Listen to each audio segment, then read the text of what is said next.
is the metric, right? From a standpoint of growth and a standpoint of, if you're trying to launch a fast channel and you're trying to get an equation for monetization or a North Star for success, is it MAUs? Is it LTV? Like, what do you see?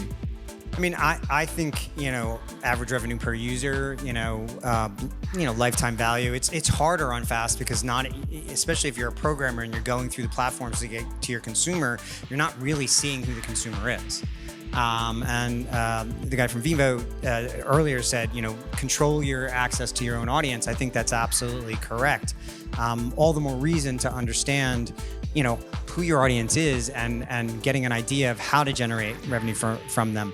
The slides that you're seeing here are representing the growth. These are based on Omdia's research in the next 5 years in the fast space. And there's astronomical growth, 180% growth in the United States, growing from about $3.5 billion to about $10 billion.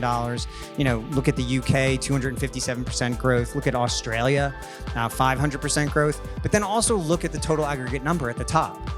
In 2028, it'll be $13 billion. YouTube's doing $30 billion this year. And so you really have to understand that fast is a small fragment of the overall video advertising economy on connected televisions. So think about a holistic strategy. Think about reaching your audience wherever they are. I think that if you can, creating that dual track between YouTube and social video, which is now advertisers see, I think, as co-equal with professionally produced. Well, we'll see.